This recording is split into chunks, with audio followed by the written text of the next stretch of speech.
that whole thing about. Hello, friends, and welcome to our second installment of moving through the chakras and bringing practical and esoteric understanding of chakra energy. I am Mimi.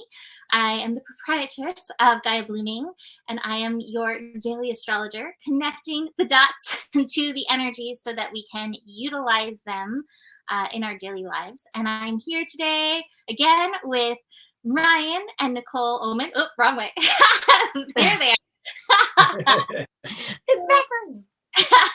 Who are bringing wonderful, wonderful information to us. So I will let them introduce themselves.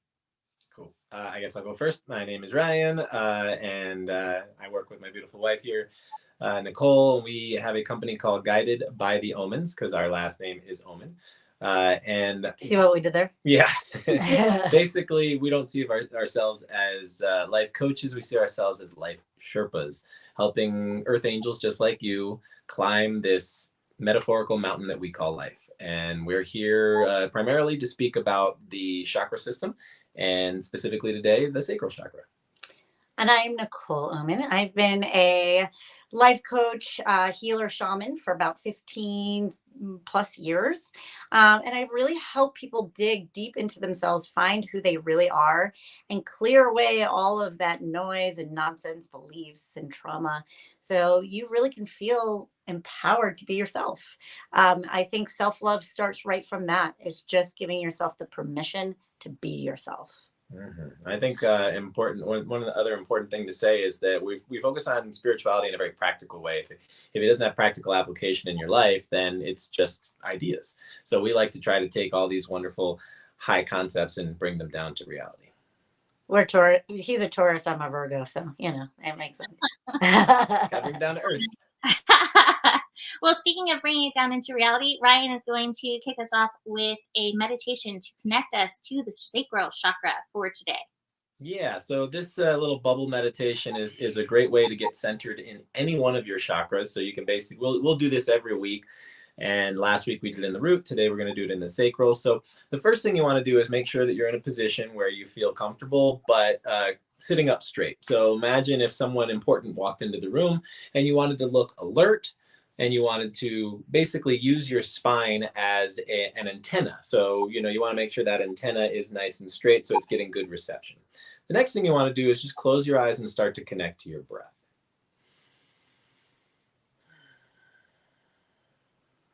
And the best way to connect to your breathing is to actually feel the breath in different parts of your body.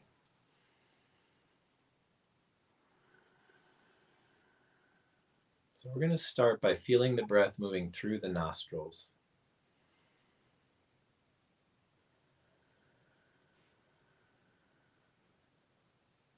And bring that breath up into your sinuses.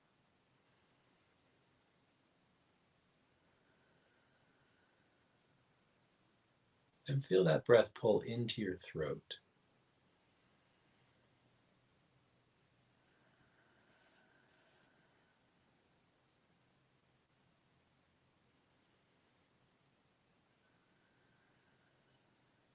Then draw the breath down into your lungs.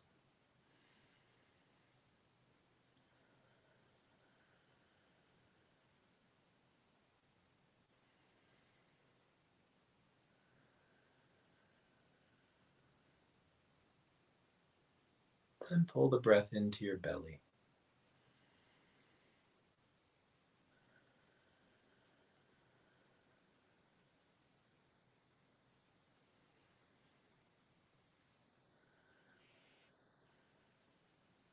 Then drop the breath all the way into your pelvis.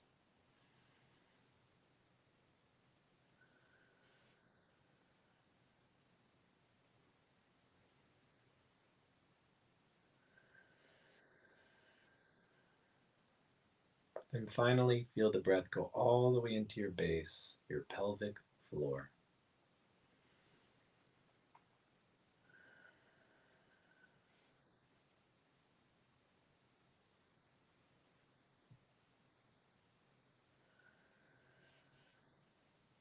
Then float the breath back into the center of your hips.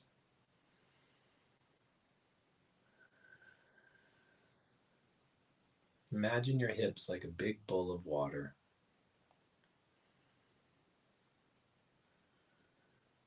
And in the center of this bowl, floating on the surface of the water, is a tiny orb of orange light.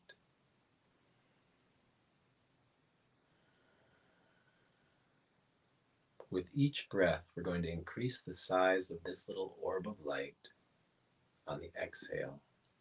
Inhale, and inflate that ball of light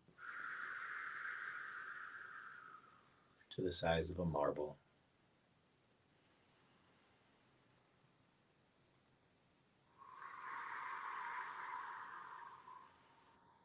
To the size of a golf ball.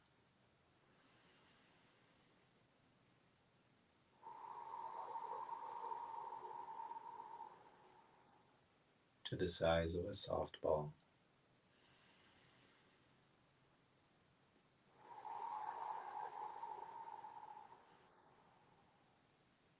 To the size of a basketball.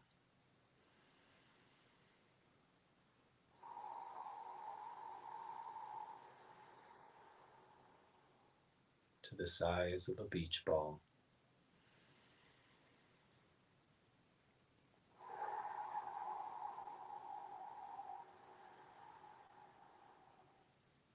To the size of your entire body.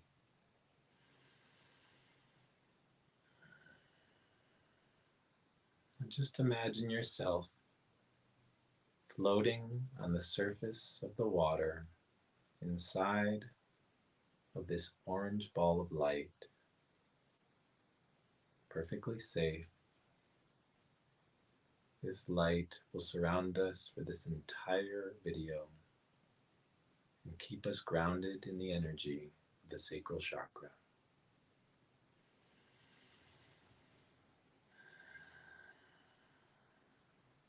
So when you're ready, open your eyes, come back to this space and time, and enjoy our unbelievably intelligent information.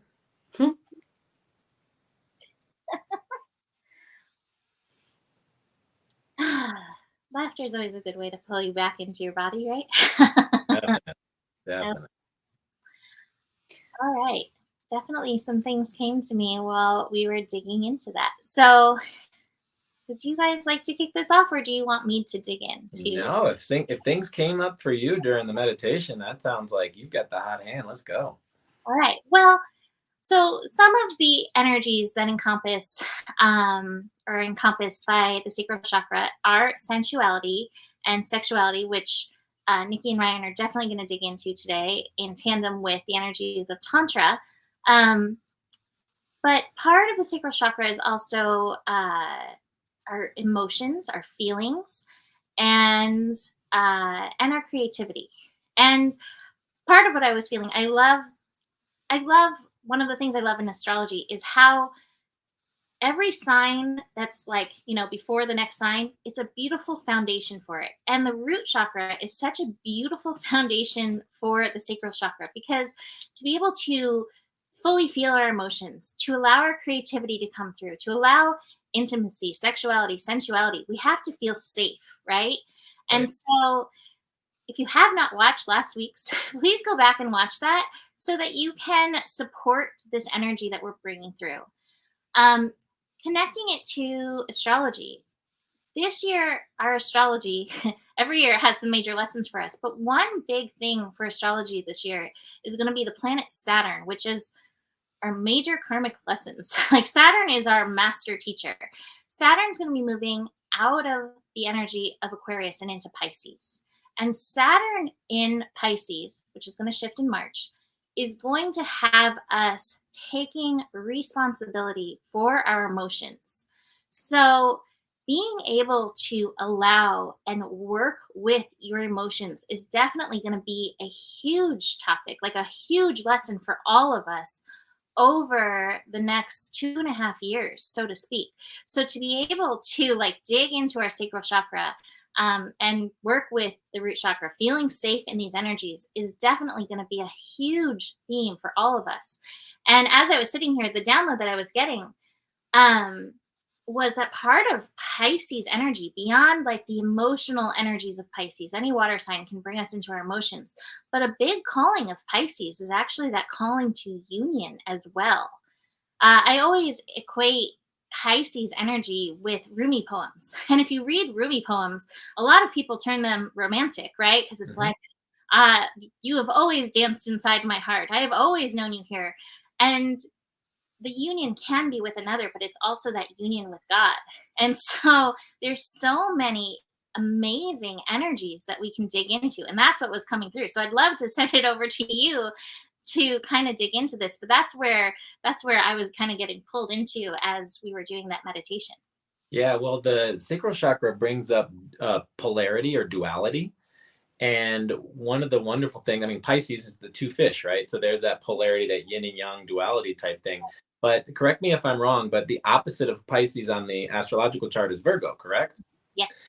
So what came up for me while you were saying that was this idea of the container, right? This root chakra solid container that the Virgo represents, and then the water that sits within that container or bowl that has these two fish swimming around in it. So I quite literally saw a vision of a bowl with two fish swimming around in circles, and the bowl represents your pelvis in a very physical way. If you look at the pelvis in the bone structure, it looks like a bowl, and then the sacral chakra quite literally sits right in the center of that bowl, and so that energy is kind of swirling in the bowl. But the bowl, the container, is so important because without that container, all that water would just disperse and spread out and make a mess. So the dualistic nature of needing that Virgo energy to hold space while the Pisces gets to, swim around and do its Pisces thing. That's the imagery that popped up for me. And I have to say, something was really inspired when Mimi was talking about how the Rumi poems can be both like this lover, like your relationship, or with God. And what we have a tendency to look at, and we'll talk a little bit more about Tantra as this video keeps going on, but it's also going, well, everything is God. So if you can see God in your lover and learn how to see the mastery within yourself at the same time, like holding that empowerment of seeing the mastery or God within yourself, at the same time looking at your relationship, your partner as another aspect of God and a master to teach you things, whether they're good, bad, ugly, or in between. That is that relationship of learning from the external, learning from your lover as the divine, and learning more about God and its creation in that way. So I think it goes both. There's that duality of like God within, because you got to know yours, right? So you don't give your power away, or you don't end up in an abusive relationships. But at the same time, learning from the beauty that relationship brings, and also the friction, because we're going to talk about sacral, you need friction in so many ways, and lubrication. There's a Rumi quote, just to bring it back to Rumi, that there's always room for Rumi. There's always room for Rumi. Is how you make love is how God will be with you. And I can also say that as how you love is how God will be with you. So fits in so well. I love that. Yes, it does fit in so well. Good job. We're gonna be doing this. You're getting me down the rabbit hole. But yeah, another dualistic relationship that takes place in the world of Tantras is the dualistic energies of the feminine and the masculine, which are represented by Ida and Pingala.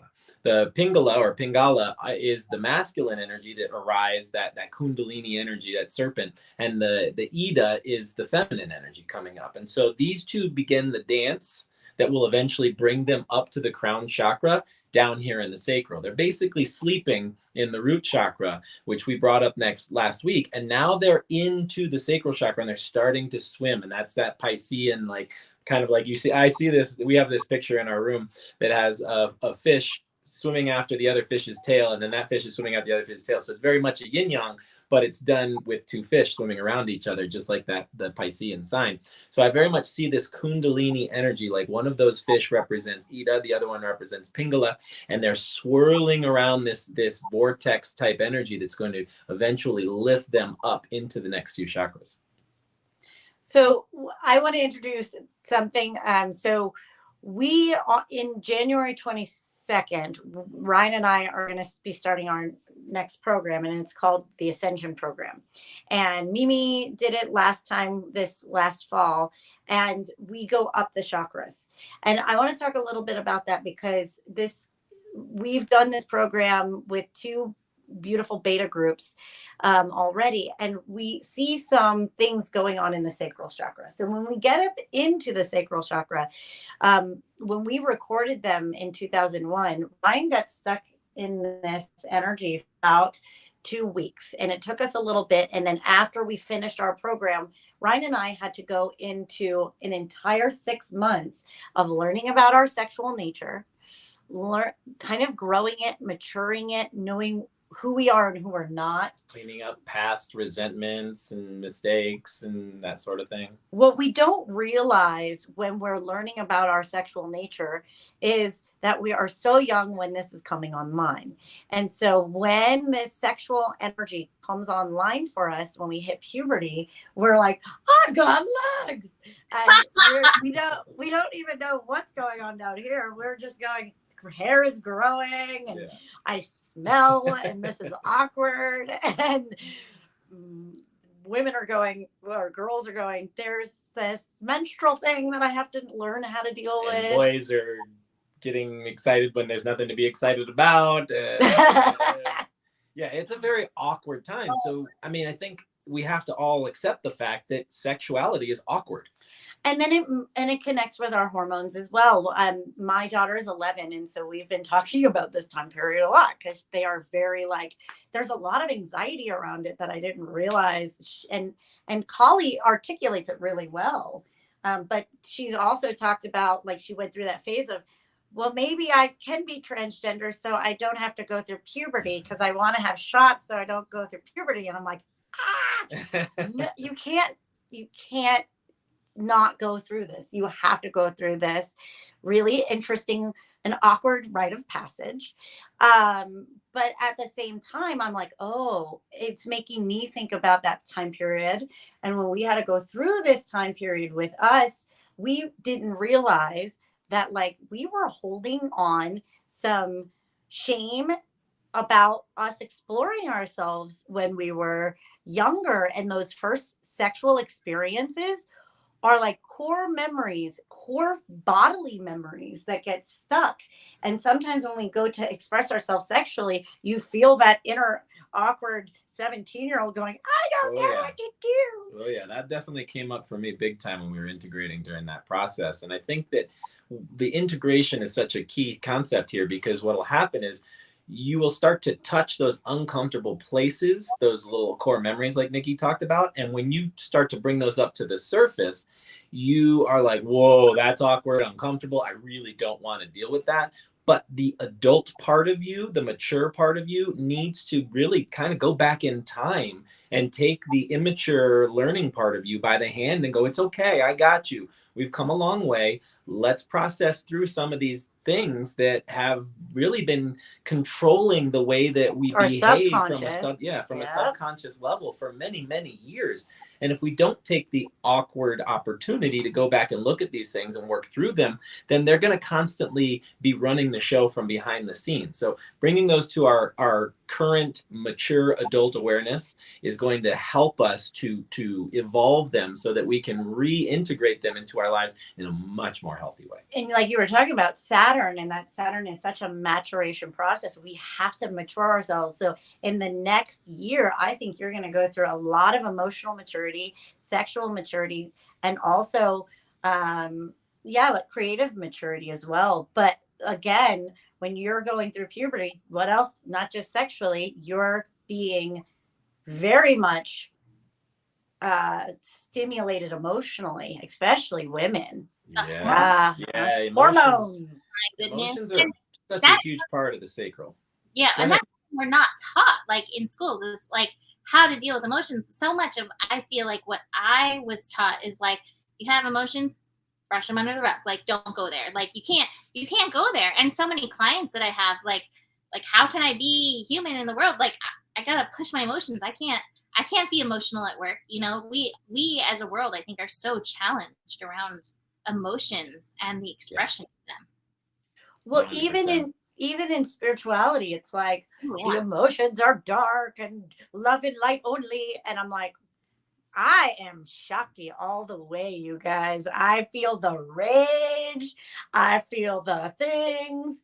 And if we don't have a healthy container to be able to express these, they're going to bubble up to the surface, and then they're going to do one of two things. They're either going to express themselves in a very embarrassing way because you can't control them anymore. And they're going to spill over that container, and you're going to go, right? Or you're going to implode them so deeply that they start making disease in the body. And then I see a lot of people have breast cancer or ovarian or, like these different places where we don't express our emotions. And then all of a sudden they have to deal with it in this way because it's now eating them alive. And so there are ways to deal with that. And there are very creative ways. Yeah, creativity is such an excellent way to connect to your sacral chakra. The imagery that keeps popping up for me is watercolors.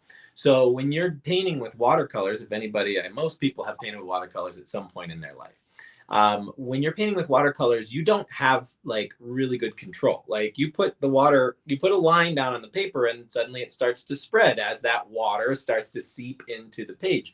So people who are really good at watercolors understand the principle that it's going to do that. It's going to leach into the paper, and they use that to their advantage, knowing that the color will start to move into different colors and start to blend with different aspects of the painting, and they start to flow with that. Instead of trying to manipulate and control your emotions, you need to learn how to flow with them, knowing the different colors basically represent different emotions, and knowing that there's going to be a little seepage from one emotion into the next, and learning how to navigate that takes a lot of finesse and it takes experience. And you just have to allow yourself to go be a beginner, go through that stage where you're just learning how to watercolor and getting messy before you can start to become an expert in that. And so obviously I'm using watercolor as a metaphor here of playing with your different emotions, allowing those different emotions to come out and utilize them like you would different colors. Nikki and I had great experience doing this as actors in Los Angeles. Especially we did a class called Meisner technique, which was very much just raw, authentic communication with another individual on stage. And the key was to just allow those emotions to come out of you naturally in the moment, and not try to edit them, not try to explain them, not try to repress them, to just ride them almost like a surfer would ride a wave. Yeah. Mimi, what are the different techniques that you use with your emotions? Okay, so having been from, East Coast, I was born on the East Coast. I was just there, so I got a good review of this. It was very like, stand tall, be strong, and it wasn't until I dug into my spiritual work and my teacher Kufu that I was like, oh, I have to feel these things. A lot of times it is practicing. For me, it's practicing presence with whatever feeling is coming up. And sometimes in my head, it's like, that's okay. That's okay. Because for me, I will so often go to a mental place of like, judging, lots of judgment of like, oh, you're feeling this way. You don't have to feel this way. You shouldn't feel this way, all of that. And so just to be able to be present, like you said, have a container for that and to allow it to come through has been my practice. I still can't say that I don't judge myself at times or that I don't stop myself at times from, oh my gosh, leaving my mom and sister the other day. I was having many conversations in my head as I'm standing in the TSA line, and everybody's so happy because they're going home to see their families. And here I am. I literally was just standing there. I got a bloody nose actually as well, but with tears dripping down my face. I got a bloody nose because we had the heat on so high because it was so cold, but just tears dripping down my face. There's a lot of things though, blood in the nose, coming out of my nose and tears. And yeah, and I'm standing there and I'm like, I'm okay with this. I am having a lot of feelings about leaving. I mean, my mom and sister are standing right there, and I was like, I don't want to look at you because I don't want to cry anymore. But just allowing that grief to move through was really. What emotion, Mimi, do you feel like you have the hardest time with? For me, I think my hardest emotion is anger and rage. You know, I can accept the tears, right? They're acceptable. But how do we express anger, frustration, and rage in a healthy way where we don't hurt somebody, but we can express that energy? That can be a challenging balance. And I love happy Mimi, right? Like who doesn't, right? Like I love being happy. I love being cheerful. I love when things are going well. And yet I, as any human, get angry and feel that frustration. And that can be a really challenging emotion for me to allow to move through. But I You have know to say, what? even when I want to just say one more thing, even when I thought that I had one more day there. I thought that I was coming home a different day than I actually came home. And when I found out that that wasn't the case, I got bummed. And I was sitting there, like, feeling it next to the Christmas tree. Like, my sister came in, she's like, why are you so glum? And I was like, I thought I had another day. She's like, but what about being grateful? And I'm like, oh, I'm so grateful for this trip. And yet I'm feeling this right now. And that was such a breakthrough moment for me because, like, old me would be like, okay. But I was like, I'm feeling it. I'm feeling the sadness. I'm grateful and sad. And it can both be true at once. Yeah, that's such a huge aspect of emotions, of working with emotions, is honoring the emotions and not judging them. And that's not to say indulging. I mean, because that's definitely a sacral chakra thing. So we Nikki and I encourage a lot to establish balance, right? You can have an overactive chakra and you can have an underactive chakra. So the point is to have balance. Like think of it like a tire. You don't want to inflate it too much because then it could explode. But if you don't inflate it enough, then you get a flat tire. Having that perfect amount of inflation so that it operates the way it's supposed to is the key. And you can very easily try to repress your emotions and shove them back, kind of basically shoving down that trying to shut down the sacral, And negating them too. or you can indulge in them and you push that the other direction, and then you just become this big messy emotional person who's just throwing that on everybody. So the key is to find that balance in the middle. And I think that that's such a great awareness for you to just be able to go, you know what, this is where I am right now, and I'm just going to honor that and not feel as though you need to behave a certain way in order to feel grateful. It's like I can still feel grateful and be bummed out, and still harness gratitude inside of. You can even be grateful for being bummed out. Like, wow, I must really care about my family because I'm bummed out. Right, exactly. It's not a bad thing to feel bummed that it's like one less day. It's like that's okay. It's Yep. okay. Yeah. 100%. One of the things before we move on, one of the things that I wanted to say to you, Mimi, is what I heard is you allowed everything to be okay, like you allowed it to be okay without trying to shift it too quickly. But the main thing that I really heard is you communicated it. And you communicated of like, yeah, I'm grateful, but I also, it's okay for me to feel this way. And that when you communicate it that way and set that healthy container boundary of like, yes, I will be grateful, but I also have to process this and not negate it. Yeah. It also gives her like that whole yes or no, like right. She doesn't have to take it this way, but it's like, it's okay to feel. Yep. And yeah, we have to feel, because if we don't feel, then we're not listening to the internal navigational system that's like something's wrong or something's off or I need to be met here. And that is where we create those containers for intimacy, because intimacy is not necessarily sexual. Intimacy is being real with who we're at, like allowing us to feel those deep feels.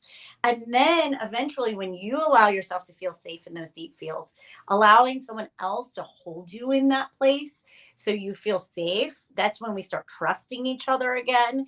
And also that's when we start making those deep connections so we can get into those intimate sexual and sensual relationships, and we actually feel empowered by them instead of going off the woundings of like, I'm not good enough, or I can't show them this, or I have to be the perfect person. You have to be the perfect you. And that is authentic. And that's when we start getting into those intimate and sexual relationships. Sure. Joe and I have a process that we've developed that's helpful. Because we can switch places in like who's feeling good and who's not feeling good. And Totally. when we're addressing, Emotional hot potato. That's Right? what we call it. We call it Yeah. emotional hot potato. so when one of us is feeling like sad or wonky or whatever, do you want like empathy right now or do you want solution? And it's not to say solution doesn't have that empathy, but like sometimes you're not ready for the solution. There's always solution, right? There's always that energy, but sometimes we need to be in that energy. And that's something that has, I think, supported us both, because the other one's like, hey, let me lift you up, let's go here, and that's not always the time. It's not always the time for it. And so that's been a beautiful practice for us to integrate in.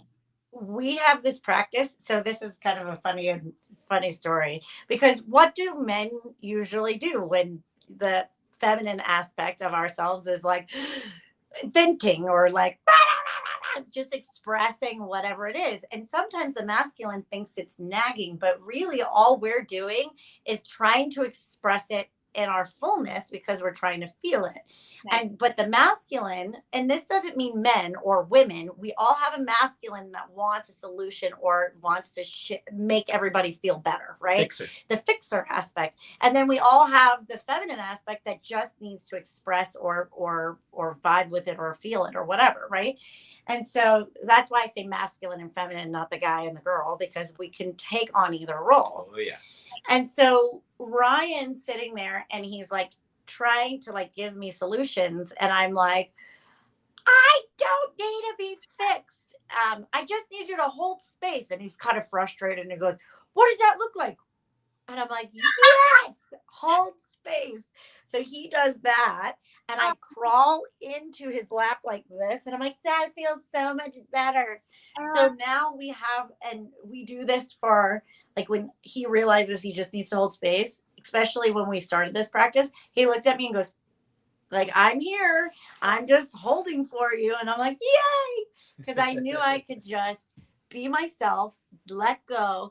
And then when I was ready for him, sometimes I just needed to be held. And then sometimes I'm like, well, what do you think? Or, how do you feel about that? And we teach other couples that are having a hard time, because here's the thing about relationships. Well, you could be in a relationship for 20 years and not have intimacy. And I have a lot of women come to me and go, how do I get my husband on board with this? He just wants to either fix me or he gets really frustrated with me and he thinks I'm illogical or whatever. And I'm like, start with the holding space. I know that sounds ridiculous, but like, tell him to just do this. And this is the physical symbol for both of you. He gets reminded like, oh, I'm not here to like create solution. I'm here just to listen. That's different, right? Because the energy is not going external. The energy is being receptive. Yeah. Holding space is just being receptive and honoring everything that's happening in this moment without thinking it's wrong or bad or needing it to change. And from the masculine point of view, it's nice to physicalize. It's nice to have a physical representation. Now, this might not work for you. You might not be able to put your hands out there and hold space. But you might be able to hold space in a way like, for instance, sometimes when I get frustrated, Nikki and I are having an argument, I'll run around and pick things up and start cleaning things up. And it's not because like, oh my God, I really need to clean in this moment. It's because I need something physical to do with the energy. Nikki and I have developed a process of being able to go for a walk, because when we're out in nature, it frees up the space. Sometimes when Nikki gets really upset, she feels trapped. And in a house, it's a container, right? Especially if you're in a small room. It can feel that the energy is so big when you're in an argument or when you're having a rough time with each other. Having that tiny little space feels like a pressure cooker. So being able to walk outside and process with each other in nature is so much easier. And then being able to physicalize by actually physically walking. Like, I don't even think Nikki and I would have ever gotten married if we didn't go on hikes on a regular basis to work out all of the emotional stuff, the emotional baggage we had acquired over the 7 years of dating. So during our engagement process, we quite literally walked this really famous place in Los Angeles called Runyon Canyon. We walked that canyon at least on a daily basis, if not twice a day. Oh, and we just were going back constantly roads just talking, and like if I got mad, I'd pick up a rock and throw it down or break a stick. It's just nice to have that physical outlet and not feel like I'm going to break a dish or flip over a garbage can or do something inside the house that is going to be detrimental. When you're outdoors, you have more of an open space, an open container to play with the emotions, and it helps to be in public because then you kind of like tamp down. You're not going to be a complete jackwagon, but and having that, just the honest, like, permission just to have these conversations, and being that the conversations, I think, start intimacy, because being authentic about what you're thinking and how you're feeling, that is true. Like, that's the foundation of intimacy. Yeah. Well, let me ask you a question. I mean, so we're talking a lot about being in relationship, and this is wonderful and helpful for those who are in relationship. But what about intimacy and all this for people who are not? Is there anything that you feel like you can speak to or lend to for people who are not, who are, experiencing the same level of feelings and frustrations that we do have in relationship? Oh yeah, absolutely. Well, I mean, I would ask, Go ahead. this is what I would ask. Are you asking how they get, like, if they want to get into a relationship, and how to kind of start finding a partner that would have intimacy, or just having an intimate practice within themselves? I think it's within the self. Yeah. I think there's validity for both of those, but I think I'm speaking of for somebody who is comfortable in their singularity currently, how to develop it within themselves. I would say you go back to what we spoke about really early with the Ida and the Pingala relationship, because every single human being has a masculine and a feminine aspect of the self. Mm-hmm. And being able to address those masculine and feminine energies, which is really actually a little easier to do when you're not in a relationship, because suddenly those two energies are much more pronounced within the self. And so you can start to tap into those energies and go, okay, think about the concept of masculinity, and think about these kind of stereotypically masculine concepts. And that will at least give you some context on what your masculine side feels like. So for instance, my masculine side really likes to be physical. My masculine side really likes to fix things or solve problems. My masculine side really likes to move, like wants to just move and do. My feminine side is a little bit more receptive. My feminine side is a little bit more open to interpretation or ideas, a little less worried about coming up with a solution, and more about the experiential side of things.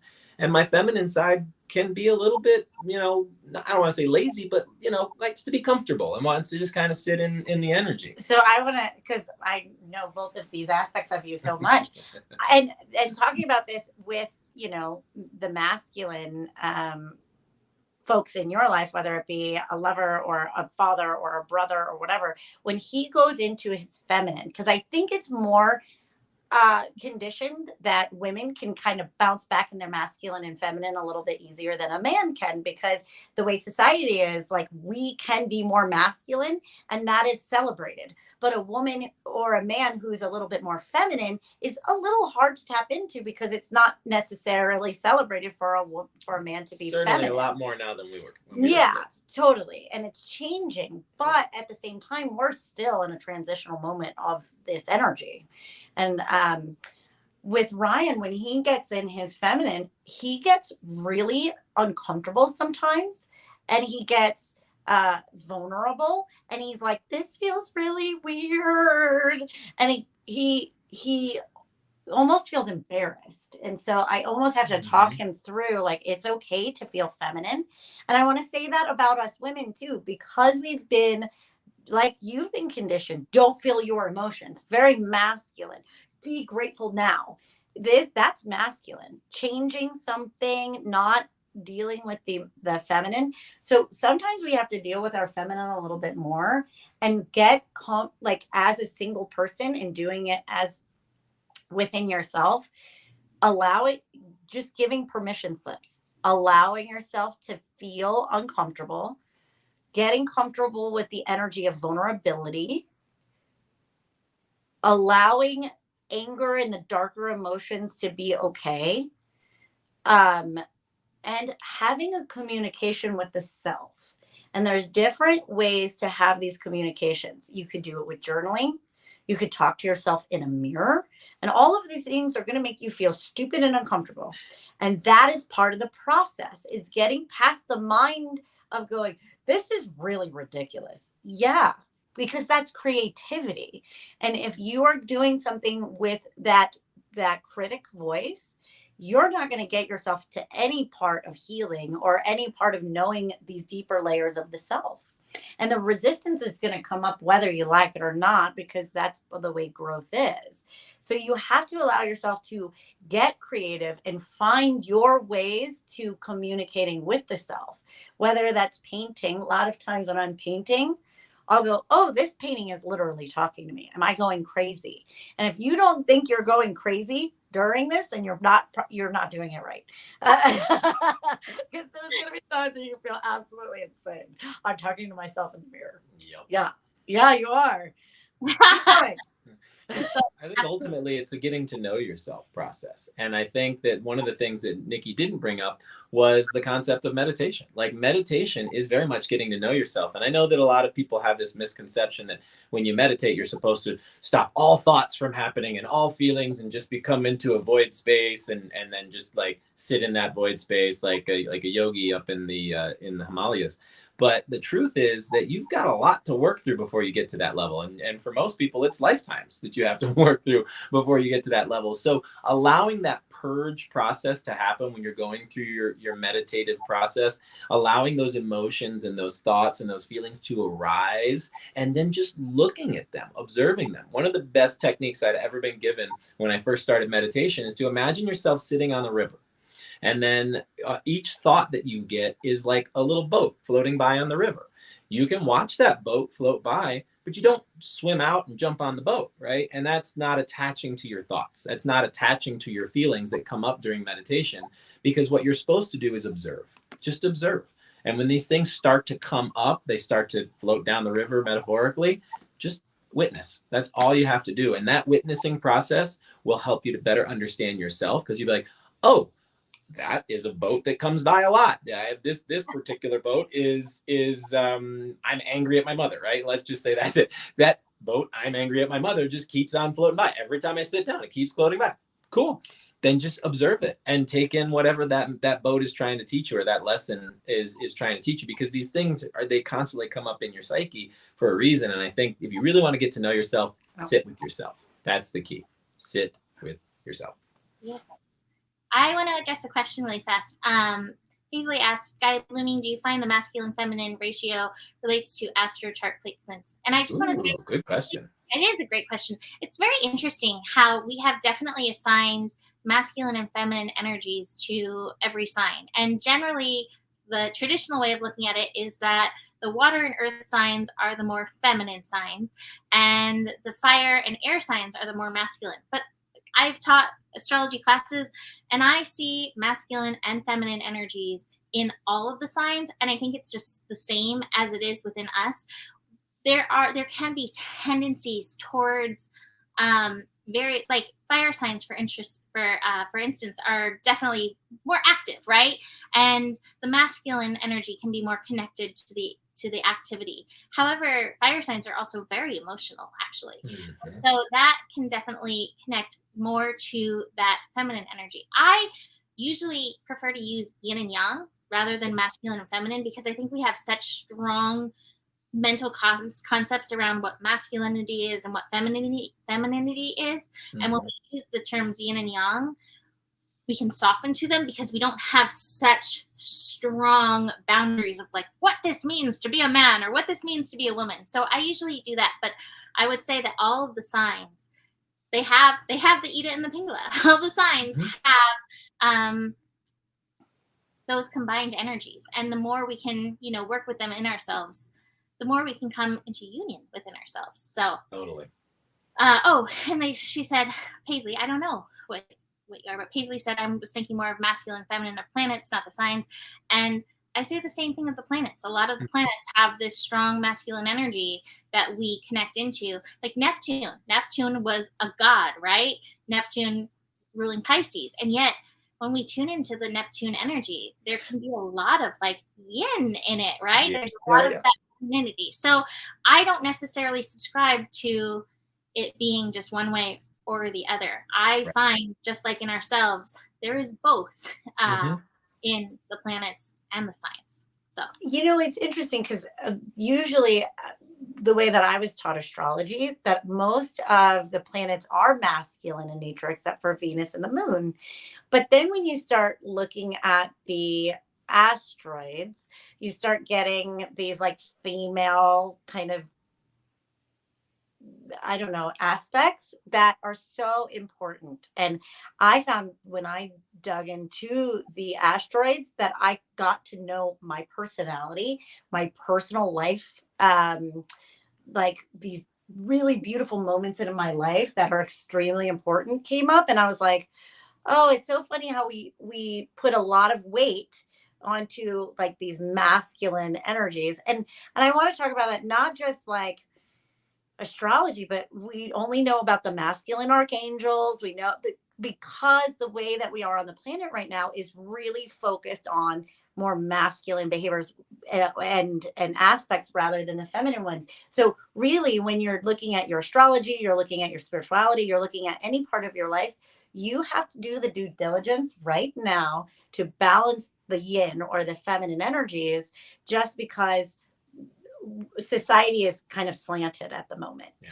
And to have the feminine awaken within you, and that is, so when we talk about tantra, there's two energies that tantra, in my opinion, is the masculine and feminine energies working in harmony with one another.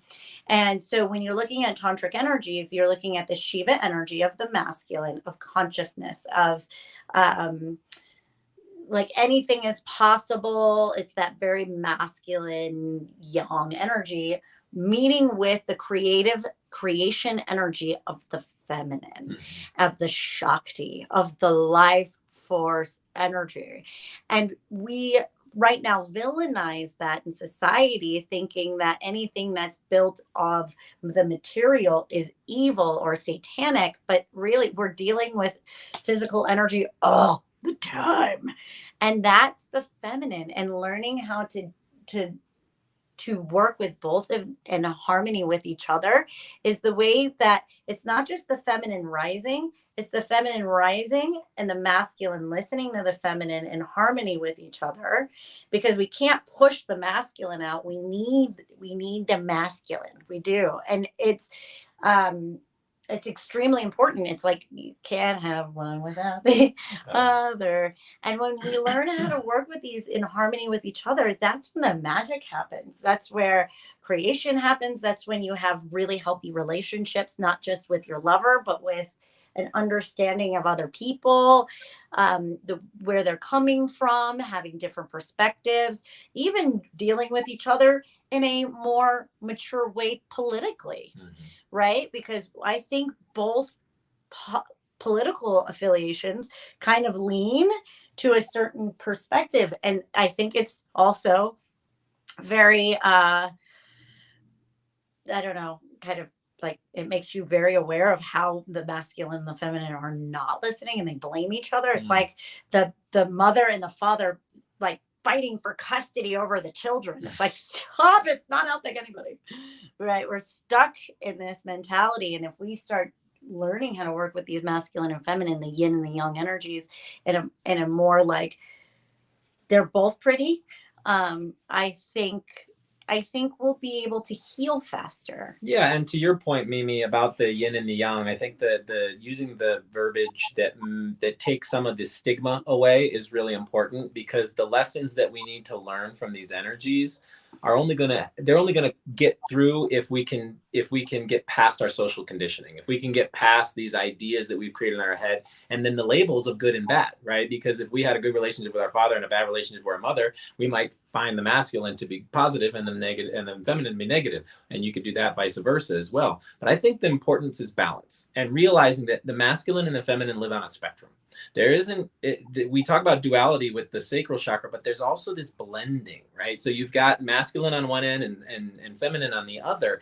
And there's a scale between the two. So if you look at feminine or yin as the black, right, the dark energy of the yin yang symbol, and the masculine is the white, right? There's this gray scale, right? So as you're moving from one to the other, there's a scale there. And I think that it's like night to into dawn, day, and then there's twilight, and there's also dawn, right? So those moments are a little bit on the gray side.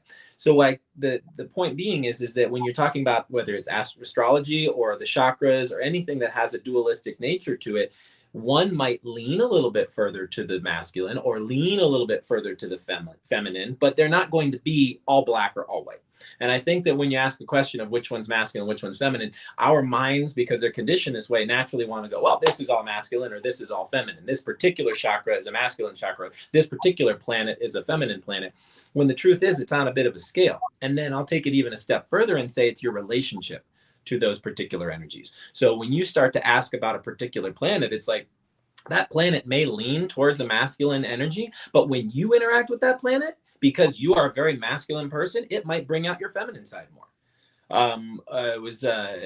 Carl Jung talked about the anima and the animus, and these were basically the idea that you had like your ego or your conscious self, and then you have your subconscious self, which is kind of like your dream state, or your higher self, if you will. If you are a masculine person, he almost said almost inevitably your higher self was feminine. And vice versa. If you are a feminine person, then your higher self is going to be masculine because it's trying to receive balance. It's trying to teach you balance. So your higher self is going to speak to you from the other side of the coin and try to give you that other perspective so you have that whole. Maybe that's why we don't hear it as well. Because we're like, I can't listen to my higher self because it keeps telling me to feel my feelings, and that's too feminine. I just want to bring this back astrologically to our lessons incoming again for 2023. This is not going to be till July that we have the node shift, but in July you're going to have the node shift out of Taurus and Scorpio into Aries and Libra, the South Node in Libra, and Libra represents balance. I say to people a lot. I just did a reading for a Libra earlier. Like, I think Libra is the most important sign of the zodiac because I think one of our most important lessons, at least at this time, is that lesson of balance. All of the signs are important, but like, oh my gosh, that lesson of balance. And as I'm listening to this and how we're being called to integrate, in order to fully be ourselves, Aries represents our I am, who we are, being able to show up and take action in the world as we are. We need that South Node. We need that balance. And it is the balance of so many things, including our inner yin and yang and feminine, masculine, all of this. So finding this balance within ourselves, and part of finding that balance, just to bring it back, is allowing yourself to come through, allowing those emotions, allowing the feelings, all of that. So it's all of this full circle energy that's, circling around and pulling us through. And Libra, correct me if I'm wrong, also deals with relationships. Yes. I think, as Mimi said, next year we're going into the South Node, where this is where in Vedic astrology they talk about the South Node being more about the internal world, right? Rahu and Ketu. Mm-hmm. And Rahu would be the North Node, which is like where you're going, where you're directing the energy. And that's very masculine. And the South Node, or the Ketu energy, would be very internal, feminine, yin, right? Like go within. And so the way that I've been heard described by some Western astrologers is like, the North Node's like positive. This is what we should be doing, and you got to watch out for the South. And I'm like, but in Vedic astrology, it's the opposite, which is so funny. Yeah. Like, you got to be careful with this one because he's going to try to get you to do stuff, or this one's going to have you listen to your intuition. It's like, okay, maybe we should listen to both. I think that it's just like we're speaking about the yin and the yang, like the polarity signs in astrology, like there are checks and balances, like this is our government, right? And so we need to utilize the energy of the South Node in order to fulfill the North Node. That's how I personally look at it, you know? And so, and it doesn't mean the South Node, where we can be challenged, just to bring a little astro lesson, it can be really easy to fall or lean into the South Node too much and like kind of ignore the North Node. And so that's where we have to bring the awareness to, but we still want to take like those gifts, like what's easy to lean into and utilize it to feed into the North Node energy. So like if you think about it, so Rahu and Ketu is like the head and the tail of the dragon, but the tail of the dragon is what helps propel the dragon, right? Like dragons use their tails. And so that's how we want to utilize this to move forward. 100%. Yeah. Yes. And because we're going into Libra energy and Aries energy, so the head of the dragon would be Aries. It's the self. It's what you identify with. It's the fire. But you cannot, but you can't let the tail of this relationship, your relationship will be your foundation. So the way that you're in relationship does really reflect who you are. Yeah. And I think with this Libra energy in this next year, looking at our relationships, looking at that shadow aspect of our relationships and really starting to heal that. And I think the best way to start healing relationship is healing the relationship, like Mimi was saying, with the self first and like really seeing how that's playing out. But if you are in relationship, it is going to be, very important to look at the relationship you have with your partner.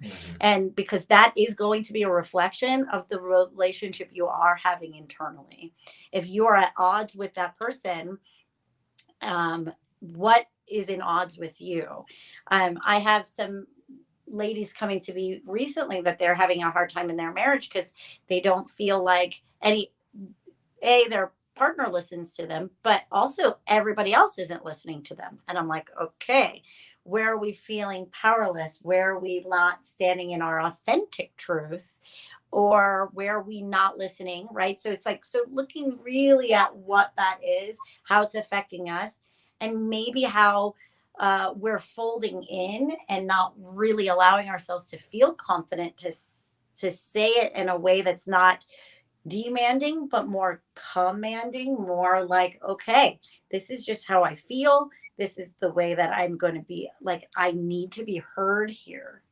And so when we start looking at those things, those dark sides of our relationship, it's very important to not just go into victim villain mentality, because victim and villain mentality will shut you down from feeling empowered, and also be like, there can be healing here. Because it's really easy to go, that person's a narcissist and now I could just cut everybody off. Well, that's not healing relationship. What is it in this dynamic between the narcissist that you have that you feel like you needed? And when you look at that like, oh, I didn't believe in myself, so I let them say the things that I took on myself. Okay, well, because you're not going to be able to hide from every narcissist in the world. I mean, we all have. Especially not in the West. No, we all. And by the way, I want to say this. Yes, some people are at a 10 on narcissism, but I want to say that we all have an inner narcissist. We would have to.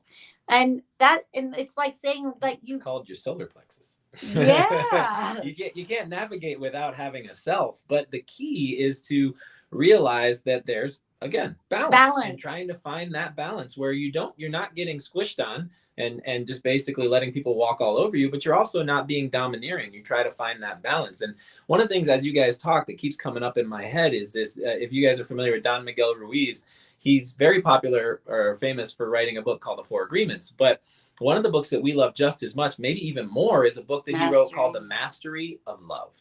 And when he talks about the mastery of love, he talks about how important it is for you to become whole as a person before you go into relationship. Otherwise, you either become a drug dealer or an addict. And I think we've all had the unhealthy relationship where we are giving and giving and giving, and the other person is taking and taking and taking, or the opposite, where we are taking and taking and taking, the other person is giving and giving and giving. that is an energetic play. That's that yin and yang energy. And so as we start to move into relationship with ourselves, we become more aware of where those things can be balanced and imbalanced, and how to kind of play with that energy to find that balance. And then we can take that knowledge and experience and maturity to our partner and understand how to balance the energy between the people. So harnessing the energy within yourself and learning how to balance it is so important, especially if you're going to go into a relationship, because now you have to navigate your yin and yang and your partner's yin and yang. And then there's a third one, which is the relationship's yin and yang. There's literally a third entity. So people think of relationship as like, this is me and this is my partner. And that is true. But there's a third entity, and that's the relationship itself. That relationship takes on a yin and yang quality. Shoshumna. Yeah, exactly. Ida Pingala Shoshumna, the coming together of those two energies. So being able to realize, like in a particular moment, like Nikki brought up earlier, where I'm in my feminine, then Nikki kind of has to take on the masculine. Like, come on, get up, get off the couch, let's go. You know, she has to embrace her masculine to balance me out, and vice versa. I got you, babe. Yeah, I'll hold you. Yeah, I'll hold you. But it's like you have to allow yourself to recognize and acknowledge the fact that you can fall into a masculine or feminine energy, and then your partner needs to recognize that so that they can help you balance that, and they can take on the role of the masculine if you need it, or take on the role of the feminine if you need it. And this isn't something you're just going to snap and it's going to happen. This takes diligence. It takes time. You guys have like 18 months, I think, that is going to be like that. We're going to be really diving into this in a collective way. Because I think I also think in this day and age, relationships are so important more than ever, just because we're so isolated that we've been told to not trust, or like if you interact with somebody, you're going to kill them. Like that programming is really in there, whether you like it or not. And so we need to rediscover what our relationships are, and that our resources, our time, our energy is important, and who we want to allow to, who do we want to relate to. And I think creating healthy relationships, a healthy relationship with our emotions, a healthy relationship with relating with one another, a healthy relationship and how we communicate our needs, and a healthy relationship with sex. Oh, yes. So we want to start, because we said we were going to talk tantra, and I've been sitting back here going, what are we going to talk about sex, y'all? And y'all are like, la, la, la, la, la, yin and yang and life and love and let's talk about sex. So basically sex, this energetic dynamic that I was talking about also happens in sex. So there are times in sex where the man just wants to lay back and receive. That is feminine energy. This is crucial. The woman has to take on a masculine role in those instances in order for there to be sexual chemistry. If a man lays back and goes, I'd like to receive, and a woman goes, I want to receive too, you're not getting anywhere, right? Suddenly you are dead. There's no initiation either. So, and here's the key, and Nikki and I have come back on this a lot. The man doesn't always have to initiate. This is important, because if the man is always initiating, then the man is always in the masculine energy, and the woman is always receiving. And if you want to really have tantric energy, you have to be willing to play with the energies in yourself. So Nikki, even though it's a little bit uncomfortable for her to be an initiator and take on that masculine energy, when she does, it's very powerful. It's very effective. And so learning how to manipulate these energies through meditation and through communication and through awareness will then translate wonderfully into sexual encounters. Well, and I have to say this too, because I have a lot of women coming to me for sexual support with their relationships. And I have to say, like, there's a complaint that men, this is like it's a younger paradigm, right? Of like, men they can get aroused fully in 6 minutes. It takes 40. Aroused? Shit, we're gonna be done in 6 minutes. Women, it takes, I want to say, this is like basic sexual psychology stuff that I learned in college, but I think it's like 46 minutes or 42 minutes for a woman to be fully aroused. Well, I think I can get there a little bit faster than 42 minutes, but and let's just say fully aroused is I mean, like, there's a spectrum there, right? Because like you can be aroused, like, yeah, I'm into it, and then you can be fully aroused and going fully Reagan exorcist style, your head spinning around and you're speaking in tongues. Like we got to consider the scale here. 46 minutes is a long time to get real high on the scale. My hand gestures don't work. There's that foreplay aspect, and Yes. like and learning how to initiate is, I think, extremely important for all parties involved. Because that's something that me and him, like, let's get personal here, like that's the one thing that we struggle with, initiation, and sure. that is the masculine and feminine of figuring out, or even knowing in that moment, like, all right, what's taking on that role in that moment of like, and how the feminine receives from the masculine when the initiation is being connected. And these are really important things to talk about when we're talking about sexuality, because that's the safety aspect. Right. There's also moods and emotions that go in there. I'm not in the mood. Yeah, totally. Right. Well, and I've got some medicine for any guys out there or people who embrace masculine energy. Is something that I've had to learn recently that it's been really effective for me. And this is a lesson of the sacral chakra, is this cyclical nature of the energy. So what'll happen in a sexual encounter is that it'll be like the energy will be real high and everybody's, ready to go. And this can be a crucial moment for a man, because this could be where the sexual moment ends for a man. Right? Because once it's done for a man, it's kind of done. Whereas a woman can have multiple orgasms and can continue to go. And we can get into the minutia of that later. But basically, there's this cycle where things start to get real intense, right? And if you can hold back just long enough, that cycle drops off, and then you're like, oh no, where'd the energy go? Right? So there's this fear, like, oh no, we're not going to, we've lost it, right? If you trust that dip, if you trust that moment, that dark side of the moon, if you will, of sexual energy, it will come back online. It will come back around. And here's the crucial moment. If you allow it to cycle back around, the next time it comes back around, it's a little bit more intense. It's a little bit more exciting. It's a little bit more fun.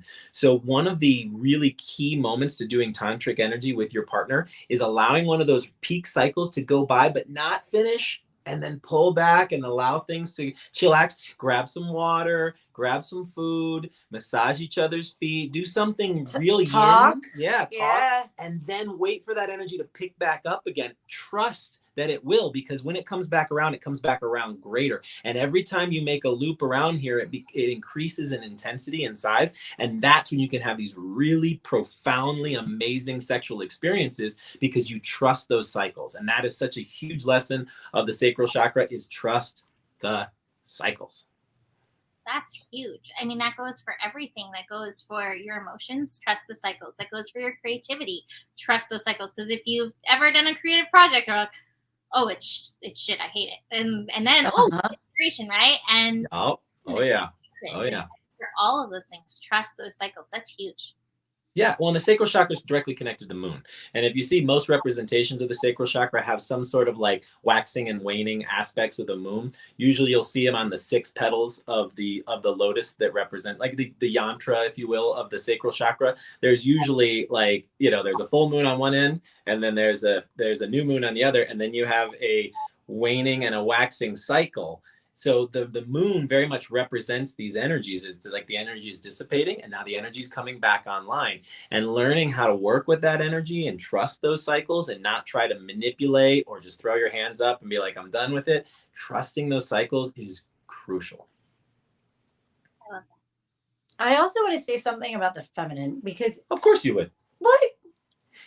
With sexuality. So this has been really helpful for us. If you're having a hard time, whether you're single or you're or in a partnership, of feeling being in the mood. I think that's a major complaint for a lot of men, of like, there's that like thing of like, I'm not in the mood, or I'm tired. And it's really relevant, but sometimes tired or feeling fatigued is a form of resistance. Well, here's a good question, men. There's a good question you can present, or not just men, but let's call you initiators. For you initiators out there, here's a good question to throw out there. Are you willing to find the mood? Giving them an opportunity to go, I'm not in the mood in this moment, but am I willing to get there? Am I willing to go through a process? And then the next question is, what can I do to help? That's a great question. Right? Are you willing to be in the mood? Good. What can I do to help? Well, and I want to bring this in because this is something that's really kind of beautiful that you've taught me is there's two different sides of our nervous system. There's the fight or flight nervous system. And when you're in fight or flight and you don't feel safe, you're going to shut down and your hormones are going to be a little off and you're not going to want to go into the other nervous system, which is rest and digest, but Ryan likes to call it, which we really like, feed or breed. Feed and breed. Yeah. That's your parasympathetic nervous system. So you have your sympathetic and your parasympathetic. The sympathetic is fight or flight, right? It's like, oh shit, something's wrong. I gotta, fix it, right? And then once you're out of that, then you can feel depleted, exhausted, tired, like you don't feel like you're in the mood. But if you can stimulate that parasympathetic nervous system, and notice like, oh, maybe I've just been in so much stress lately. That's why I don't want to do this. Yep. But I'm telling you, if you've been stuck in fight or flight and you can get your body to feel safe and have a sexual connection, not even just with your partner, doing it for yourself, it restores Shakti energy. It restores life force. Yep. And you don't have to finish if you don't want to, because sometimes that energy of finishing it is a depletion of it. You can cultivate it, but if you can convince, okay, I might feel fatigued right now because I'm being resistant to that life force energy to come back in, and really soften around that and just do some things to get yourself into the, at least even soften of like, how do I get myself into the mood? And one way that I've noticed that really gets me back into it is dance. Mm-hmm. Dancing in, like putting on, and I will send you guys some Spotify chakra playlists. I will tell you, I have some ones that like, Ryan's like, put that one on, put that one on. Because I drop right into my body and I become this tantric goddess that like begins to really drop back into my body. And the reason why you're not in the mood is because you're not in your body. I know this to be true because I suffer from it. I'll take that a step further. There's a lot of folks out there. So the sacral is also connected to your sense of taste. Okay. And so there's a lot of people out there who put their sexual energy into their food. And I know this is a kind of a touchy thing because some people will put their sexual energy into their food because it's safer than sex. Now, it could be because you and your partner are having an issue, right? Or it could be because you don't have a partner, right? And you can start to put that sexual, especially if you have a sweet tooth, listen to this. You can get your sexual response from food, especially chocolate. Chocolate quite literally releases something rich. Yeah, oxytocin from the brain, and oxytocin is a chemical that's released when you have sex. So you can get the same biochemical response from eating sweets that you would from connecting with a partner or connecting with yourself. So when you feel a craving for sweets, that can be, and most likely is, sexual energy starting to come online. So if you can repurpose that energy and take it away from whatever that sweet craving is and put it into your partner or into yourself, you can start to harness that energy and physicalize it. And you can start to work with those cravings in a way that turns it into a different kind of craving, a sexual craving, instead of this sensual craving of that taste. Also helps with emotional eating because Huge. Another thing with the sacral is emotion, and a lot of people emotionally eat.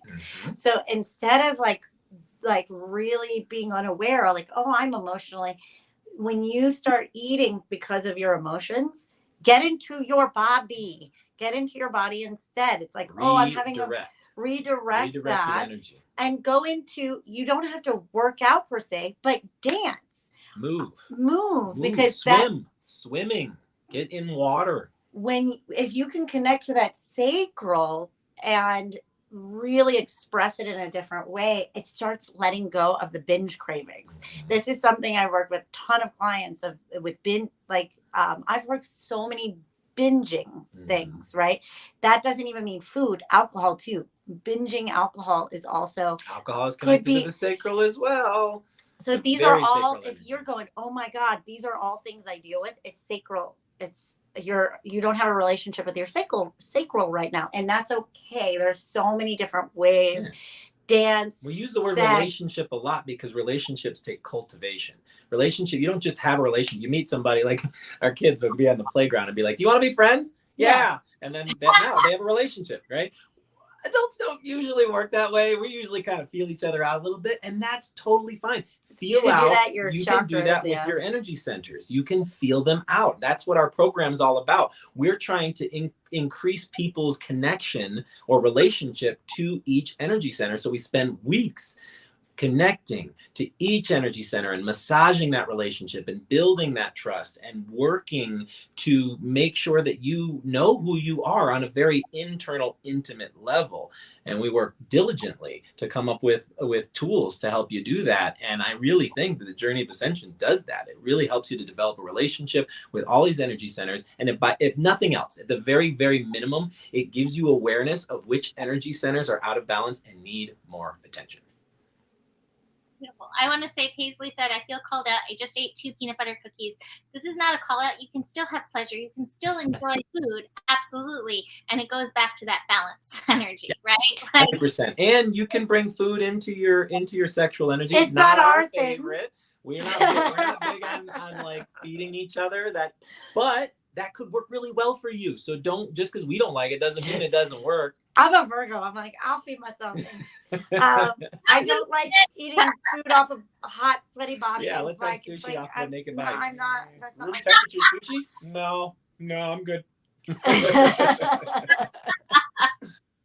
But the point is that there is a connection energetically, right? There is a connection to your sense of taste and your sexuality. And that sacral chakra is going to help you. So it's more of awareness than it is about like, don't do this, do this. Yeah, if you feel like eating a cookie, just eat a cookie. But at the same time, if it's a habit and you're like, I keep coming back to this cookie, what are you getting from that cookie? Is there something that you're neglecting on the other side of that energetic coin? And if it is, then let's put some awareness there. And that's where your intimacy, that's where you might need more intimacy. And Look more inside. connection. Look in. I want to bring it back to the dancing 1 second too, because I grew up as a dancer. My favorite form of dance is actually belly dance, but so much dance also involves like moving that sacral area, right? Like the hip and that area, and so it's so engaging to do that. And just to bring it to the astro, Pisces energy. One of the energies of Pisces is the energy of dance.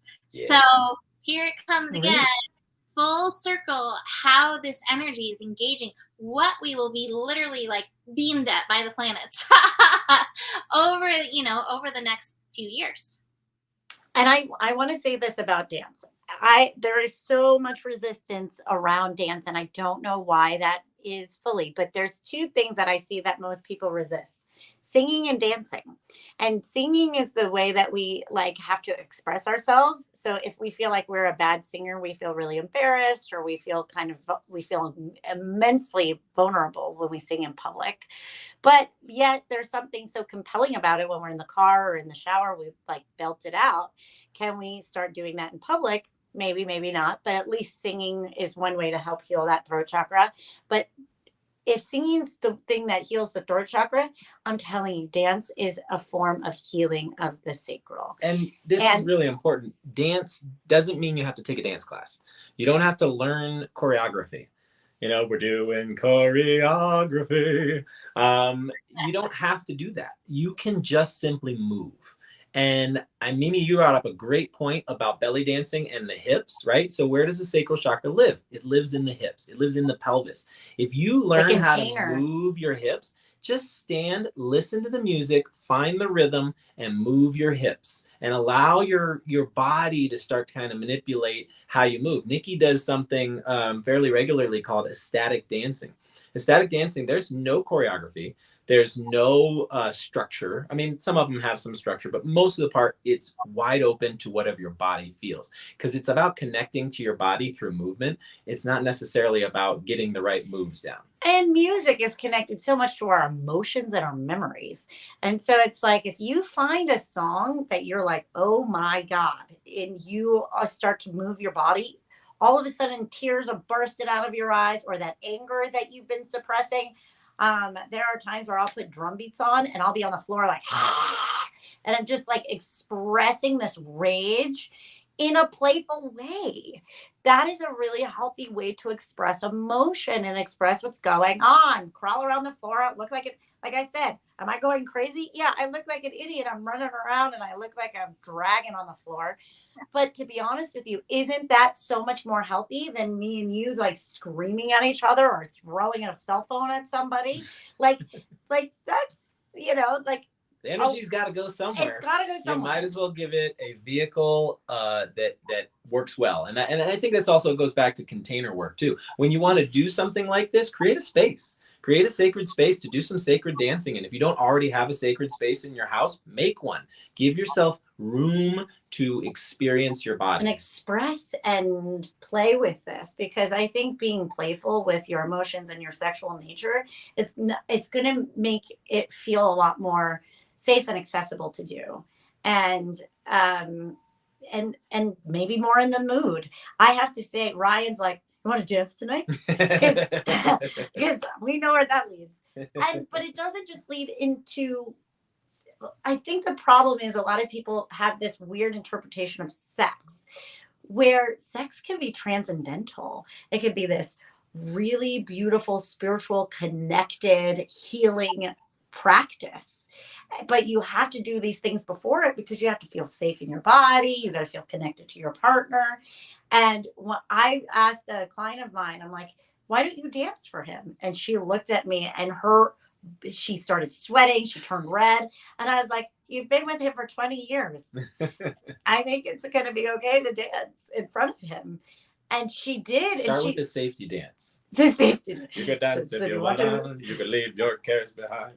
And she said she did it. She goes, well, I'm going to do it for my birthday because he can't say no to me on my birthday. And I'm like, I don't think he's going to say no to you anyway, but okay. But she did it and she's like, oh my God. And I'm like, I know. I know. It's a thing. It like connects you to yourself first. It really does. And then once you feel safe and seen, and like, he was like, I had to let go of some of the awkwardness of like I like to watch, like. But once he was and the voyeur and exhibitionist energies are very masculine and feminine, right? Because liking to watch is a feminine energy. So the reason why I felt awkward was because I had to embrace my feminine energy of liking to watch, not being involved directly, but watching. And she has to embrace her masculine energy of being seen. I want to be seen. Look at me, right? So exhibitionist, it can be very much a yin or a yang energy, and a voyeur could be very much a yin energy. And when I allowed myself to not feel shameful to be seen, and he allowed himself to be comfortable and allowing him to not have to be the aggressor, this was such a beautiful connection point of intimacy and initiation for us, because I felt really comfortable in my body. And then I got to go to him, or he can come to me. And then we met at a way that was like already connected. And then it just set the stage for a beautiful process of our own intimacy to be engaged into it became a spiritual practice for us. Mm-hmm. And this is a beautiful way. And if you don't have a partner, that's a beautiful way to start your own practice of getting to know yourself intimately and sexually. Dance in front of a mirror. What? Naked. What? Yes, that feels so uncomfortable at first. But the more that you fall in love with your physical form, no matter what you look like, that's intimacy. Mm-hmm. That's self-love. You brought up the word shame, and that's definitely a vibration that can be a challenge vibration that can be encapsulated in the sacral chakra. Do either of you have a remedy or healing or a way to work through shame? Because I know that's been a huge thing for me in my life. Like, I don't even know where it even, well, I do. Like ancestral shame, like moving through that in me has been one of my biggest processes that I'm for sure not done with. But I definitely connected into sacral energy.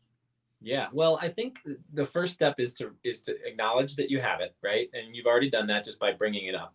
Then the second step is to look at it, give it the attention that it needs, and realize that shame isn't where something comes from. Shame is a symptom of something else. So realizing that you need to put some attention there so that you can start to trace it back to where it's coming from. That's the key. The shame itself is that impulse, that feeling, that sensation. And a lot of times it's so hard to get past that to where it came from. Shame shuts us down. Yeah. Like, it's not one of those aggressor ones. Shame makes you want to crawl behind a freaking rock and go into obscurity. Like, it does not want to be seen. Yeah. So you have to bring that masculine of like, it's okay. I'm going to look at you now. We have to look at this. A lot of times it's really good to work with the archetypes with this one. So shame is very much connected to this orphan archetype, this part of you, this like inner child that wants to hide and kind of isolate and sit in a corner and go, woe is me. Nobody loves me. Everybody hates me. I guess I'll go eat worms. Right. So that aspect of you, if you can give that shame an archetypical character, you know what I mean? Like, maybe it's a younger version of yourself. Maybe it's little orphan Annie. Maybe, you know what I mean? Like, give it a character and allow that character to express where it's coming from. Then it's less, it feels less close to you. It feels less personal, so that you can step back and look at it from a more objective point of view. And I'm going to try to do this as cliff notes as possible. So we're opening up a can of worms here. So the sacral it is kind of the center of shame. So if the root holds fear, the sacral will hold shame. And there's a couple of different reasons why. Mother. Everything is in the womb over here, right? So you might be picking up ancestral shame for your mother's side, or grandmother, feminine line. You can, whether you male, female, you might be picking it up for the feminine side. The second thing that this might be connected to is your first sexual experiences. I'm telling you, it's really like, and those sexual experiences may happen through puberty or before that. The shame or the relationship. Yeah, if it happens before puberty, that's a really defining moment. It's gonna not just from external people, internally, like being caught masturbating before you're in that puberty age, or exploring, or the way that your parents were like, ew, don't touch that. Like, whatever that is that's where that starts. So that's why Ryan's saying, like, shame is just like the symptom. You kind of gotta look where it's coming from. Yeah, you gotta dig a little deeper. You can put on your scuba gear and start swimming to the bottom of that shame and find out where it's coming from. And when you start to realize where it is, and then also where you're like carrying it. Sometimes we carry it in our body, and then we like feel so shameful of being seen physically, or our body parts, or that's too big, or that's too small, or that thing's sagging, or whatever that might be, or I have cellulite there, especially for women. If it's coming towards the body, then you have to do practices that are going to help you see, feel, and meet it. So you have to do it in the mirror if you're doing it with the body. I know that feels really intense, but the more that you can love yourself in that place. I have a side note for women here. There is a man who loves your body type. I promise you. There is a man who loves your body type. There's multiple men. Because you talk to men and you think every man wants to have this, you know, like whatever society has deemed as the perfect woman body type. There are guys out there who aren't interested in that at all. They are more interested in this body type or this body type. We all have, just like with food, we all have preferences, and your body type might be just the preference of the guy that you're looking for. So let go of the idea that you need to have a perfect body and just embrace the body you have. And confidence is the most sexy thing you can wear. I love that. Thank you for that, man. Like, honestly, yay, because I think sometimes in our head we think that we need to look or be a certain way, and we don't. We just have to be ourselves. Well, it's kind of like the male equivalent would be like, I have to be rich and successful in order for a woman to love me. And I'm going to say this to men, and I know we have more women talk, but men have a really big thing about size of their penis. And it's a thing. And most women, like, we just need it to operate, function function well. like we're like good. Like we're not as picky as you think we are. I think porn has like really programmed men to thinking that they need to look a certain way, and Right. that can bring a lot of sexual shame to men.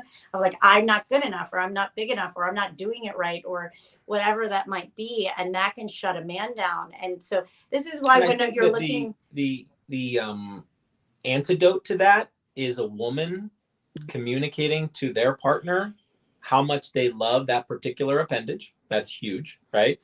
And communicating like, hey, you are doing it right. Touch here, touch there, faster, slower, softer, harder. These things are crucial because we don't know. We've never been a woman before, at least not in this lifetime. So we don't know what feels good and what doesn't feel good. If you don't tell us, then we're kind of, feeling around in the dark, hoping that we land upon something that works. And when we do, then we're like, oh, that button works. And you just keep pressing that button. we're not a video game controller. Right. But yes, you are. You can control us with the way you speak, right? So you can use your own sensual verbal way, and you can do this by saying exactly what you need, or you can just use the kind of hot cold method. If you start to moan a little bit more, then you're doing the right thing, and if you start to moan a little bit less, you're kind of on the cold side. So there's a way you can play with this where the woman can kind of guide the male. And what's really cool is if you do this frequently enough, you won't have to anymore, because you'll have built this trust. Women, don't fake it. That's bad. Oh, don't.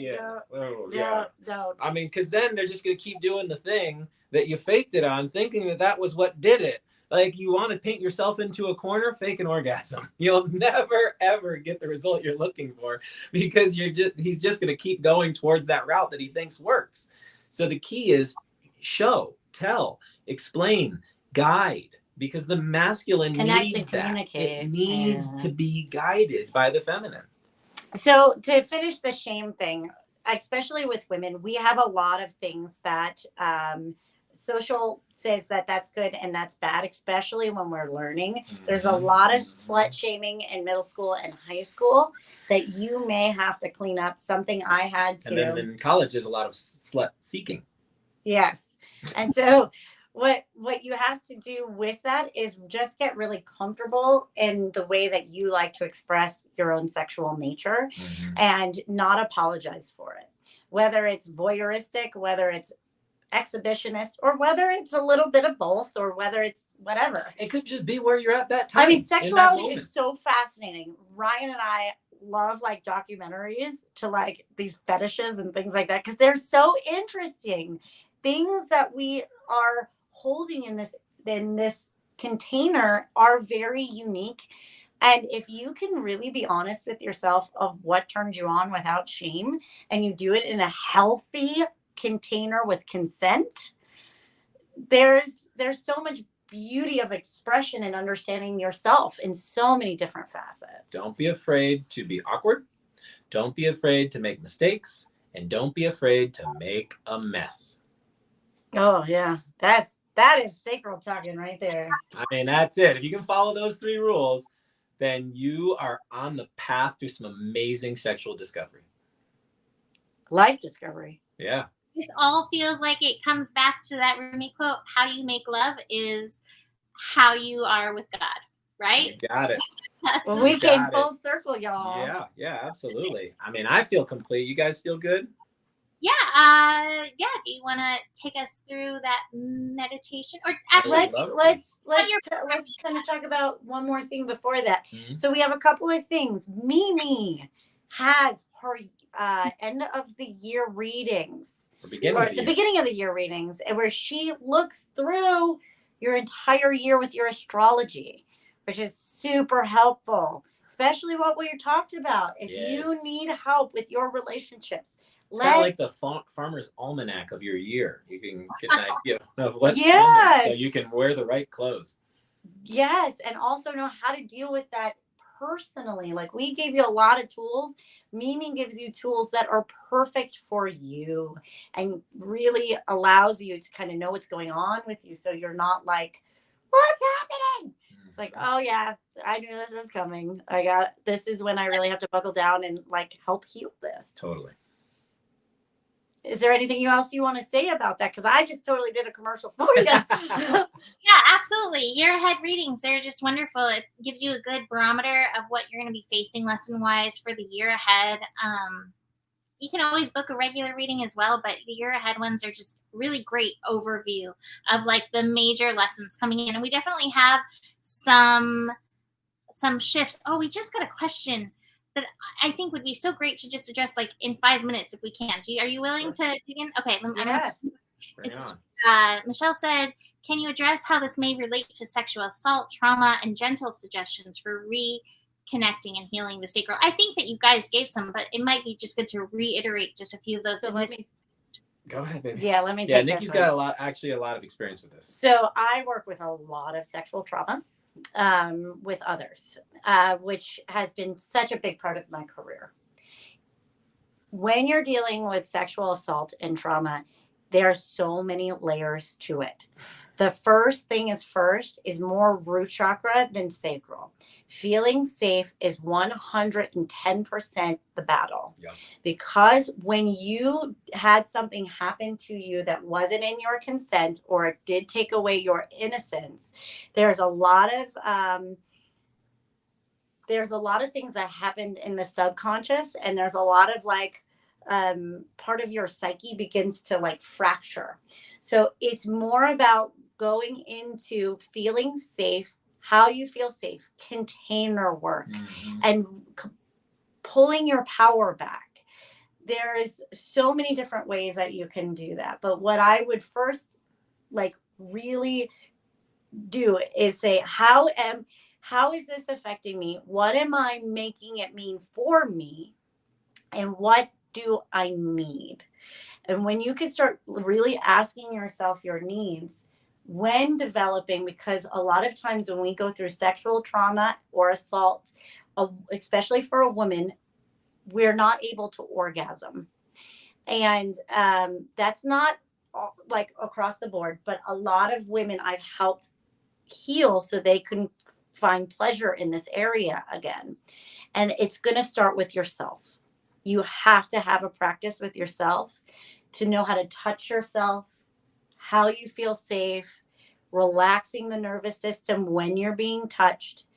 And then when you're reintroducing this sexual energy with someone else, if you're in a relationship, it's communicating what you need, right? So having someone that will listen and go, touch me here. Oh, yeah, no, that's triggering me. Okay, I'm with you. Let's breathe it in together, and really starting to kind of heal it on like a layered thing. That's a big question with a very layered answer. Safety is key. Practicing with yourself and breathing through the discomfort and allowing your body to shake the trauma out of its system helps so much, because that's the body trying to to literally get it out of your nervous system, right? And then once you start reclaiming yourself, the more and more you're going to feel confident and comfortable in your body. Most people that have sexual trauma will pop out of their bodies into their head, or maybe even into escapism. That's why we go into alcohol and things like that. We have to continue to go, I feel safe in my body. And that is like number one foundational healing. And you honestly really shouldn't do this by yourself. If you're dealing with sexual trauma, that's deep sea diving, and you shouldn't dive alone. You need someone you trust, a professional who can hold space. A professional who knows this territory and knows how to navigate you through this territory in a safe way. And that's crucial, because doing this type of work by yourself that's not that you can't. We don't want you to get lost or drown. So there's so many layers to sexual trauma.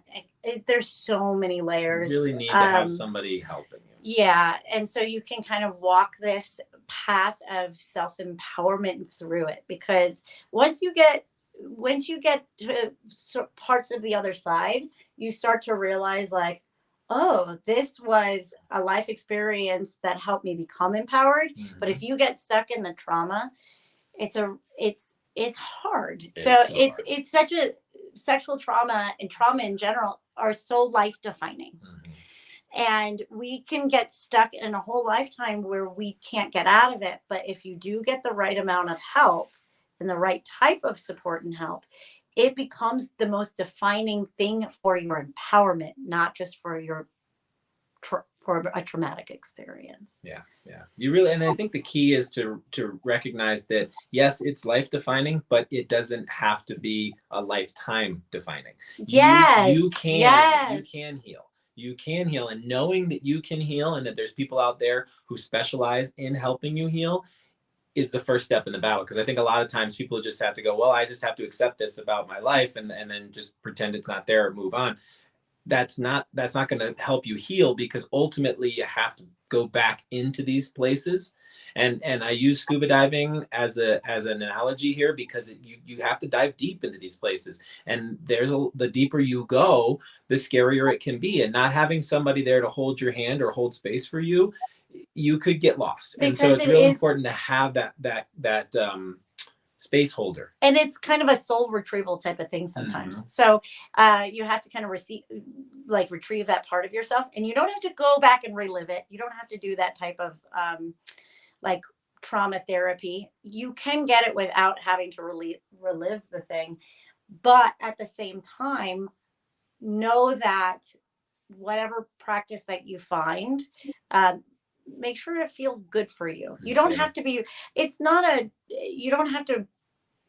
I always say when somebody's going through something, they're like, I'm being re-traumatized. I go, no, don't say that to yourself. You're not being re-traumatized. You're revisiting trauma. You're revisiting trauma so that you can pick yourself out from that memory and get your power back. And so that's why it's super interesting, but like really listen to yourself right at that, like, who would I feel safe with? What do I feel safe doing? And then just listen to yourself and don't force, like it doesn't have to be healed tomorrow. Right. Like allow yourself to go through this really beautiful, gentle and gradual process. Cycles. Yeah. Good. I'm glad we talked about that, because that's a huge thing for so many people. So yeah. Sadly it is.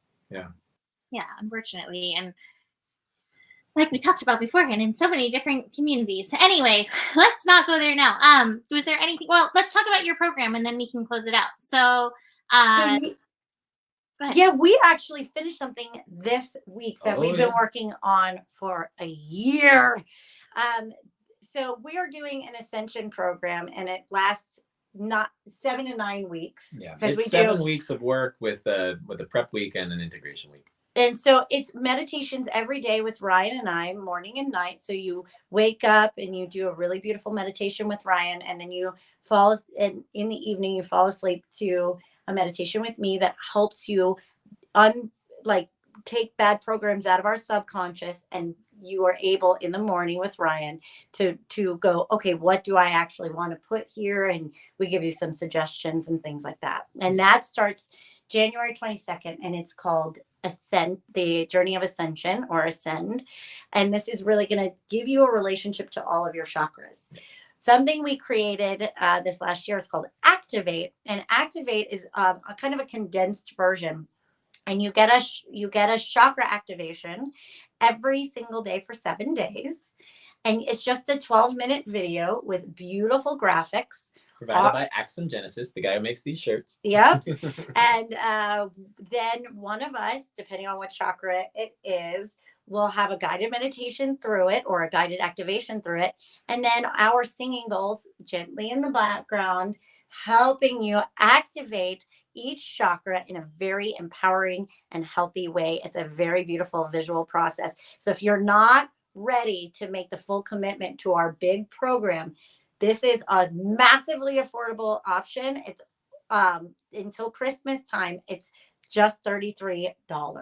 So you will get 7 12-minute activations that are extremely potent and powerful to you. And we'll put a link up for you so you'll be able to purchase that. Again, it's $33 for this, really, like, it took us a year to make. Yeah, I'm and like, I gotta be honest with you, the reason why we created these activations was a bridge to the Journey of Ascension program.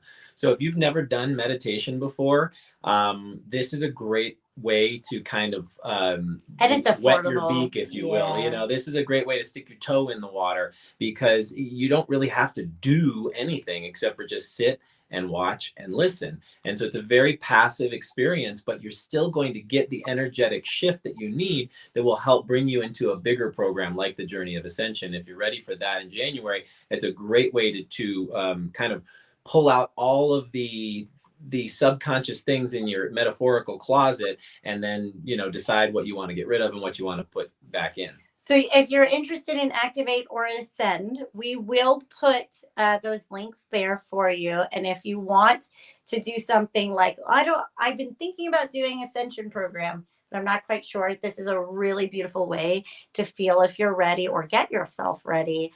Also, so if you do purchase this, just so you know, it's dropping on Christmas. So we will have it in your inbox, in your email on Christmas Day, a beautiful little package waiting for you, and then you'll get them, and then you can do them at your own leisure. You can do them as many times as you possibly want.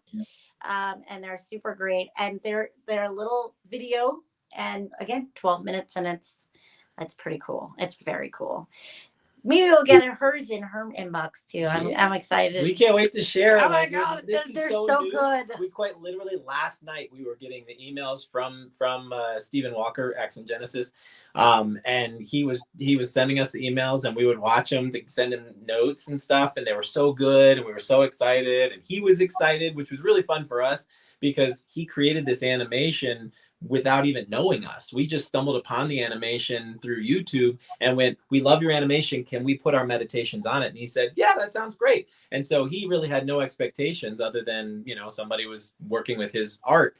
And then after having watched, having put our meditations with his art, we've gotten such a great response from him. It's been so encouraging, and we really needed that because it's been a year-long process, and it's been really, really challenging. These took a lot longer than we thought to come out, but we put so much energy and so much love and attention to these that I hope you give them a chance and love them as much as we do, because they're really, they're our baby. Yeah, it feels like a thing, like a creative process, baby. Totally. But yeah, so thank you. And for the Journey of Ascension, if you do want the big package, there's a code GB23, and you can get stuff. So keep that in mind. Use the code GB23, and think about GB23, and you get over a $300 discount on it, and that is until Christmas. So please do. Well, we might do something special for you guys that are watching, just because we want to make sure that if you feel like you need the support to make these empowered changes, you have it. And this will support you. We know that. We've seen it. We've done it. If you feel supported by today's gathering and last week's as well, this is just a portion of what you get in the program. That's right. And we're going to be doing these videos again. We'll do next Friday. We're moving up to the solar plexus chakra. So self-love, y'all. Yeah, if you're like me, this is an important one. This is self-love, and so very important. It's also the last of the lower 3 chakras, which we call the creative knot. Basically, you can get really stuck in these lower 3. So once we can get through that solar plexus, things get a little lighter and easier in the heart and the throat and all the third eye and all that fun stuff. Throat, sometimes people are like, They all have their challenges, but the first 3 tend to be dense. Yeah, it's true. Very dense. Well, let's close it down. Let's bubble it in. Yeah. All right, guys. So let's go ahead and bring that energy back to our conscious awareness. Start by sitting up nice and tall. Again, we want to use your spine like it's an antenna. So the more upright you are, the better reception you will get. And from this position, close your eyes and start to connect to your breath. Feel that big, beautiful ball of energy that's circulating your body during this entire video. This beautiful orange ball of light. And we're going to use our breath to deflate this ball, basically bringing all that energy back down into the sacral, condensing our experience into that energy center. Inhale, then exhale, letting the energy out. Shrinking the size of that ball to the size of a beach ball. Inhale. Let the energy out.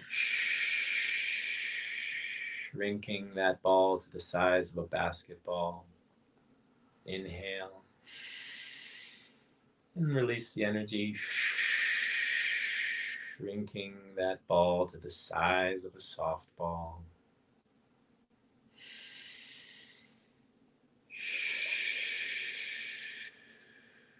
To the size of a golf ball.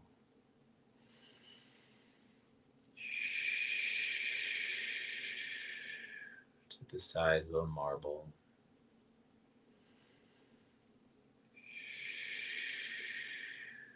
Feeling all that beautiful sacral energy sitting right there, floating in the center of your pelvis.